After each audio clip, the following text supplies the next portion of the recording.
Bonjour, je voulais vous parler de mon exposition à Paris qui s'appelle Deorum Hominum, des dieux et des hommes, se déroule à la Halle Saint-Pierre et qui est présentée par la Galerie Le Mété. Cette exposition présente différents tableaux, des dessins, des aquarelles, des peintures avec des techniques mixtes, y compris du textile. Et j'avais envie, à travers cette expo, de parler de l'espoir que peut procurer la spiritualité aux hommes, pas la religion en tant que telle, mais plutôt une sorte d'élévation spirituelle, de croyance et d'espoir que un ailleurs est possible et qu'autre chose est possible. Donc je présente beaucoup de pièces qui parlent de sujets qui m'intéressent et qui sont ce voyage à travers les mythes, à travers les divinités et à travers ce que l'on peut ressentir comme appel par un ailleurs, une autre chose. C'est une sorte de voyage initial. Cette aquarelle s'appelle Amorgos. Elle est sur papier. Amorgos est une île grecque. D'ailleurs, a été tourné le Grand Bleu en partie. Mais l'histoire là date du 1er siècle. Et c'est l'histoire d'une icône qui a voyagé, une icône de la Vierge qui a voyagé jusqu'à Lille et qui est toujours au monastère à Amorgos. On dit qu'elle est arrivée dans une barque. Donc ici, on voit le capitaine de la barque. Certaines légendes évoquent aussi des réfugiés que l'on voit ici qui ont trouvé la paix sur l'île. Et ici se trouve la Vierge avec un Christ à tête de poisson qui est une des représentations de la Vierge en dehors de la fameuse icône. Et parfois on la représente aussi avec une queue de sirène. On trouve différents oiseaux marins et puis l'île ici. Et ici un grand coquillage, un peu comme une Vénus. Et puis ici d'autres bêtes marines que je me suis amusée à dessiner et un dauphin dans le style grec. Donc cette peinture, je trouvais l'histoire très jolie et j'avais vraiment envie de parler de ce voyage, de cette icône sur la mer et j'espère qu'il vous plaira. Là, nous nous trouvons devant le tableau Diane et Actéon. Euh, Dans l'histoire, Diane se sent agressée par Actéon qui la poursuit. Diane est la chasseresse. Dans ce tableau, elle le transforme en cerf. On voit que la transformation a commencé. Il porte les bois pour pouvoir le chasser et se venger. Ce tableau est peint sur bois et ce qui est intéressant avec ce tableau, c'est son cadre qui est en bois gravé et aussi avec des reliefs qu'on voit ici, avec des animaux un peu humains. Ici, on a le cœur, puisque Actéon agissait par amour, mais un peu comme une brute. Et ici, le cheval, et on retrouve bien sûr la lune, le soleil, et ici, le cerf. Donc, Actéon, le cerf, qui va fuir et essayer d'échapper à Diane, qui se baignait avec ses amis.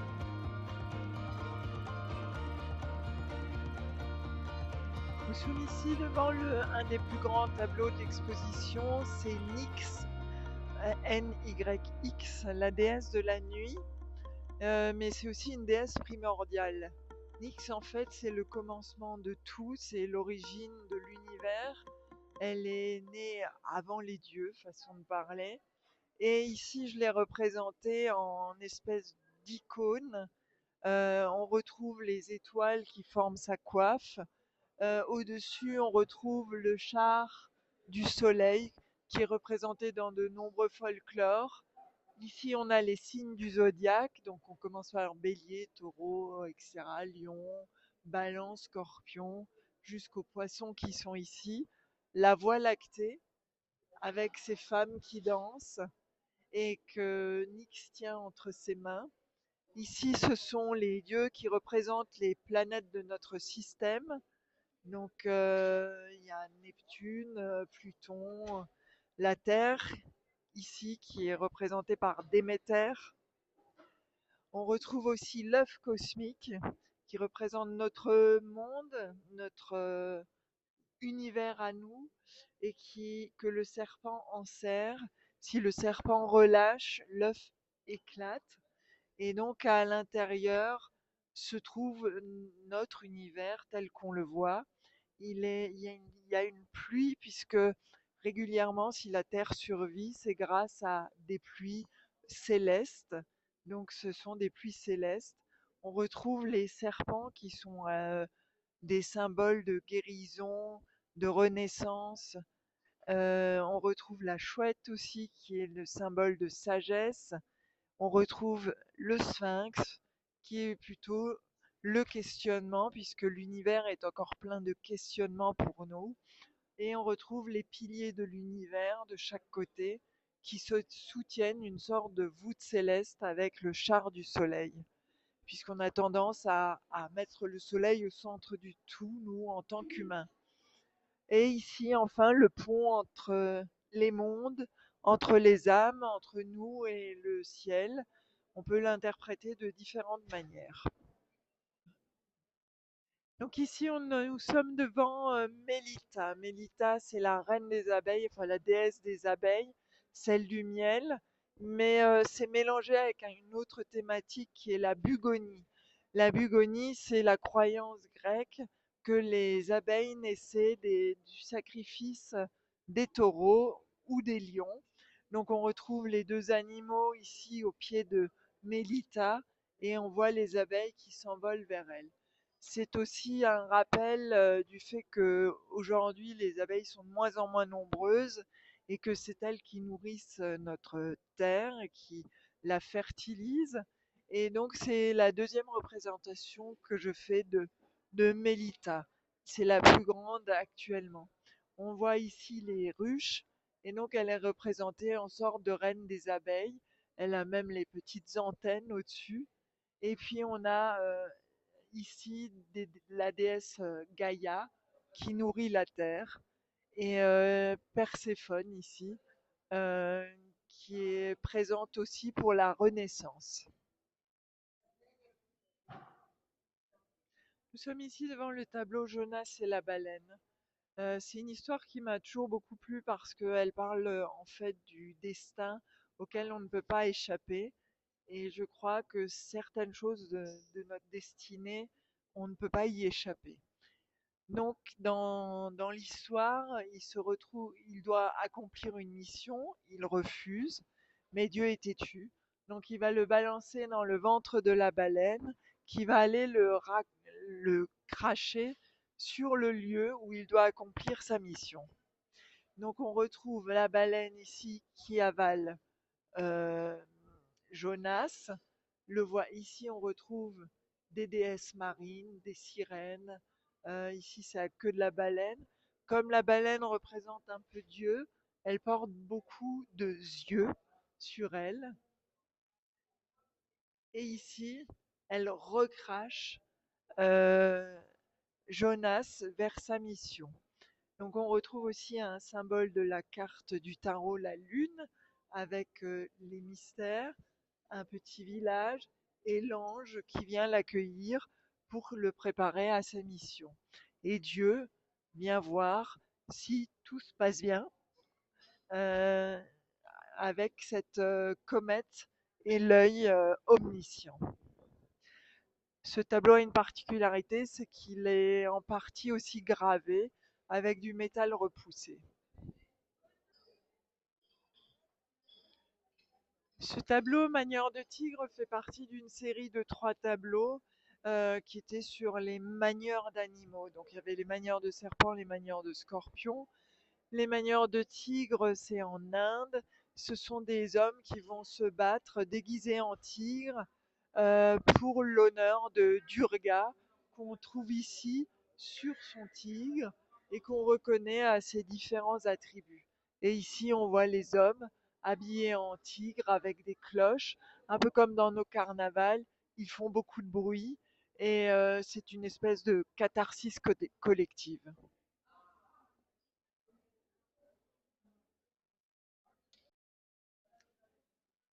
Nous sommes ici devant Versacrum, qui est un tableau sur toile, une acrylique sur toile.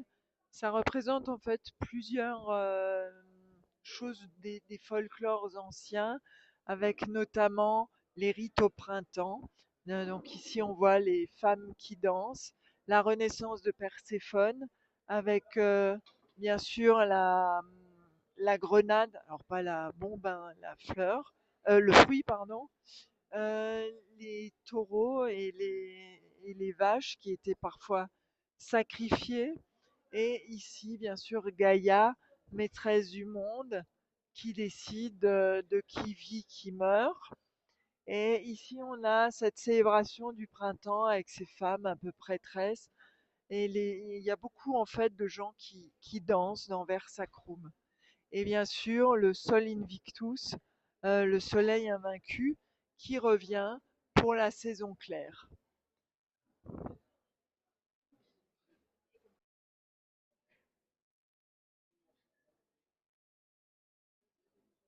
Ces trois tableaux font partie des Solae que j'avais peints pour le temple protestant de Metz pour l'expo Œil Chaman. Les solas sont en fait, les solae sont les 5 principes protestants. Ici, on en a trois. On va commencer par celui-là qui est seul Dieu. Donc, on ne croit qu'en Dieu et Dieu uniquement. Il est représenté en espèce de Sol Invictus qui représente la fulgurance de Dieu telle qu'on peut la voir quand on a la foi. Ici, c'est Solus Christus, donc seul le Christ, puisque les protestants croient au Christ et beaucoup plus au Christ qu'à la Vierge Marie, par exemple. On retrouve le Paraclète, enfin le Saint-Esprit qui descend et qu'on retrouve dans certains bijoux protestants comme la croix huguenote. Et c'est aussi un mélange avec Cernunnos, puisqu'il a les bois de cerf qui représentent la mort et la résurrection. Et Sola Scriptura, seule l'écriture, où on va retrouver les 4 apôtres. Et ici, cette femme priante euh, qui représente le monde tel qu'on peut le voir en tant que croyant.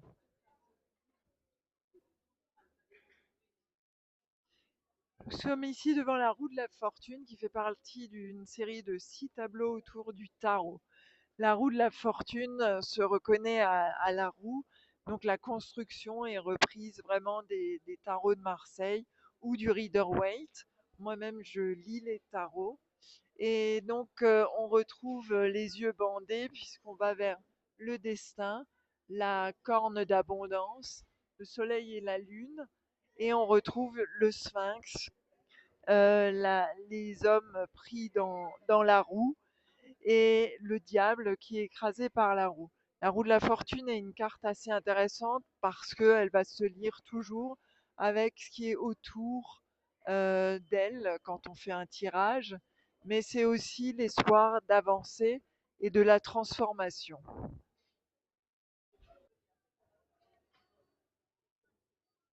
Nous sommes ici devant une représentation de Marie-Madeleine qui est pensée comme un mandala, donc sur un tondo. Il y a plusieurs étapes. La première, c'est la couronne du Christ, puisque Marie-Madeleine fait partie des femmes qui ont pleuré le Christ à la sortie du tombeau.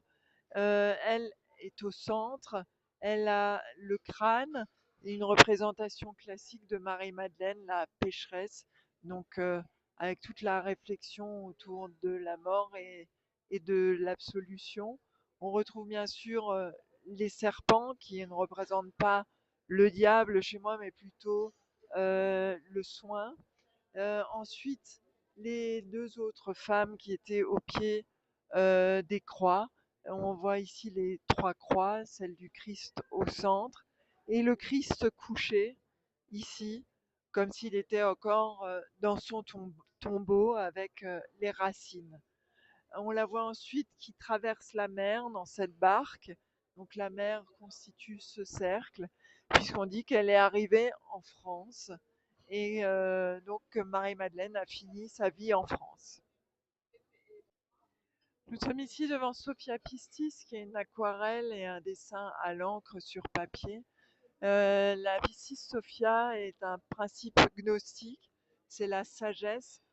Elle porte ici une coupe qui amène la sagesse. On retrouve dans le tarot aussi les cartes des coupes qui ont une connotation positive, et on retrouve différents animaux, et on retrouve ici des animaux alchimiques, le loup, le crâne, qui sont des différents états qu'on peut traverser, symboliques de différents états que l'on peut traverser pour accéder à la sagesse.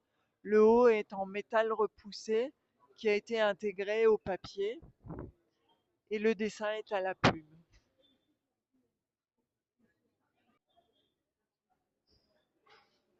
Nous sommes ici devant le tableau Le Jugement dernier, qui est inspiré d'anciens tableaux médiévaux représentant Saint Michel combattant le mal.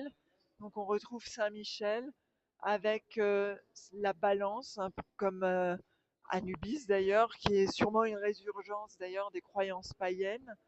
On le retrouve en train d'écraser le diable, qui a des têtes euh, représentant des animaux différents, un sanglier, une grenouille, un aigle. Il a l'épée flamboyante et il coupe la tête. Le jugement dernier, ici on retrouve les 4 cavaliers de l'Apocalypse, et autour se déroule toujours un décor folklorique.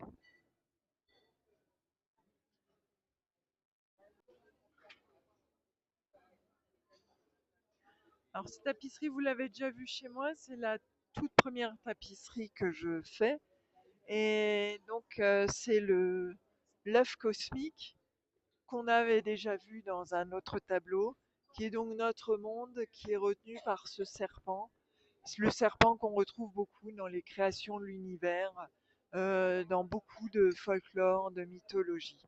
Il y a bien sûr le soleil et la lune, et ici, ces deux femmes qui tiennent un arbre de vie qui représente un peu des déesses primordiales, des magna mater. Et ici, c'est plutôt un hommage à Hermès, au messager, et bien sûr la main de Dieu qui bénit.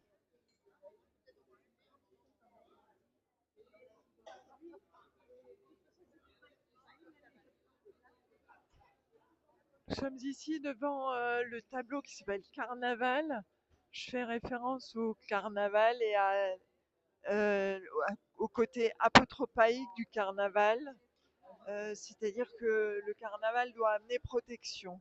C'est pour ça on va tuer de façon symbolique certains personnages sont déguisés. C'est vraiment une catharsis. Le carnaval, c'est avant tout une catharsis. Une fois dans l'année, tout le monde peut s'exprimer derrière le masque, et dans une grande fête, une espèce de folie, presque une hystérie collective.